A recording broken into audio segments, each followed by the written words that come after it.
السلام علیکم دوستانو، نن در سره د محرم د اولې ورځې دوهمې درېیمې ورځې یوه بهترینه وظیفه شریکه کوم چې دا وظیفه ده د انا اعطیناک الکوثر. دا داسې وظیفه ده چې ستاسو هر ناممکن حاجت به انشاءالله در پوره کړي. دا وظیفه دوستانو صرف او صرف 3 ورځې ده، د محرم د اولې ورځې، د دوهمې ورځې، د درېیمې ورځې. خو که چاته موقع نسوه میلاو دا 3 ورځې ورڅخه تیرې وي، هغه یې په نورو 3 ورځو هم کولی سي. کوشش وکړئ د محرم په اولینو 3 ورځو کې دا وظیفه وکړئ.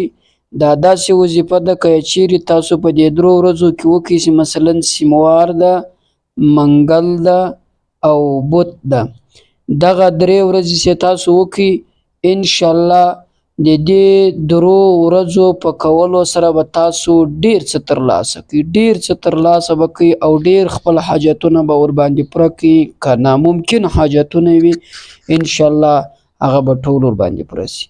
ګورئ دا داسې بهترینه میاشت ده، داسې مکرمه معظمې ورځې دي، دا داسې کمې مه بولئ، مه تر دې داسې نظر اړوئ چې دا بس د محرم میاشت نو راغله تېره سوه. نه، په دې کې باید دا داسې میاشت په دې کې باید انسان وظایف ډېرې وکړي، عبادات ډېر وکړي. نیکبخته انسان، کامیابه انسان هغه ده چې په دغه ورځو کې یې ګټه ترلاسه کړله. خوشبخته انسان هغه ده چې په دغه ورځو کې یې څه ترلاسه کړل، عبادات یې وکړل. یوازې دا نه چې د دنیا حاجتونه په دغه ورځو کې پوره کړي، بلکې کوشش وکړئ په دغو شپو ورځو کې د آخرت حاجتونه هم پوره کړئ. بیا خاص کر د اولینې 10 ورځې چې دي، دا 10 ورځې ډېرې الله ته محبوبې دي. نو چې کم شی الله ته محبوب سو، کم وخت الله ته محبوب سو، کم ځای الله ته محبوب سو، په هغه ځای په هغه وخت کې چې بنده الله ته لاس پورته کړي دعا یې نه ردیږي. په هغه وخت کې چې هغه وخت الله ته ډېر مکرم وي، په هغه ځای کې چې هغه ځای الله ته ډېر محبوب وي، نو انشاءالله په هغه ځای کې چې انسان دعا کوي دعا یې زر قبلیږي. په هغه ځای کې چې انسان خپل حاجت له الله وغواړي حاجت یې پوره کیږي. په هغه ځای کې که انسان له بیماریانو څخه شفا وغواړي بیماریانو څخه شفا الله ورکوي. ځکه چې دا داسې میاشت ده، بیا داسې ورځې دي چې په دغه ورځ باندې و مسلمانانو ته بې انتها زیات یو خو تکالیف رسېدلي دي، او په دغه ورځو باندې مسلمانانو بې انتها زیات مرستې او کومکونه له الله تعالی څخه غوښتي دي، چې بیا په دغه ورځو کې و ډېرو مسلمانانو ته کامیابي هم الله تعالی جل جلاله ورکړې ده. دا داسې کمزوري ورځې مه بولئ، دا داسې ورځې مه بولئ چې تر نظر یې اړوئ، ځکه چې دا ډېرې بهترینې ورځې دي. په دغو ورځو کې عبادات کول ډېر ثواب لري، روزې نیول ډېر ثواب لري، دعاګانې کول ډېر زر قبلیږي، حاجتونه د انسانانو هم پوره کیږي. نو دوستانو وخت مو نه ضایع کوم، د وظیفې عمل د وظیفې طریقه درته ښایم.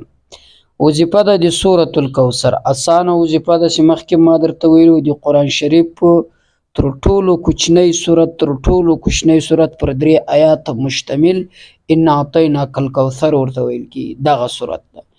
دا صورت وظیفه ده، دا به تاسو داسې وکړئ مثلا چې کومه د محرم میاشت ده، نن د محرم اوله ورځ ده، مثلا چې سیموار ورځ ورته ویل کیږي، تقریبا نن د انګریزي تاریخ له حسابه 2023 کال ده، مثلا 8 د جولای. دا په پاکستان دغسې نورو هیوادونو کې دا نن د محرم اوله ورځ ده، سیموار ورځ، په دې بله ورځ یې 2مه، په دې بله ورځ یې 3مه. دا 3 ورځې متصل دا وظیفه وکړئ. که چیرې تاسو ته نه ورسېدل، هغه نه بعد د 3 ورځې د ځان لپاره وټاکئ، هم یا کولی شئ. وظیفه به تاسو شروع کوئ د ماخستن له لمانځه نه بعد. کله چې د ماخستن له لمانځه نه دوستانو فارغه سواست، پر هغه ځای ناست یا په مسجد یا په کور کې ولاړېږئ مه. اولین به تاسو یو ځل درود شریف ووایاست، درود شریف، دغه درود شریف اللهم صل اللهم بارک.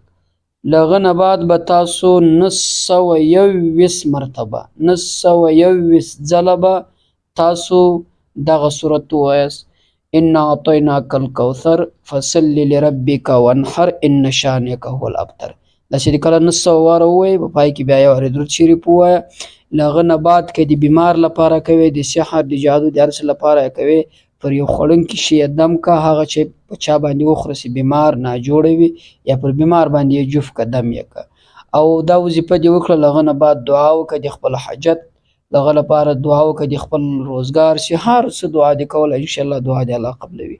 په دویمه ورځ د ماخستن له لمانځه بعد بیا دغه وکړه، په درېیمه ورځ بیا دغسې وکړه، دا متصل 3 ورځې وکړه. دعا هره ورځ کوه ضرور، او په اخري ورځ لږ اوږده دعا ډېره په عاجزي په خشوع سره یې وکړه انشاءالله. اول خو الله مهربانه ذات ده، ډېر مهربانه ده. په اوله ورځ به دې حاجت پوره سي، که نه په دویمه ورځ که نه انشاءالله په درېیمه ورځ خو پوره کېږي سي پوره کېږي.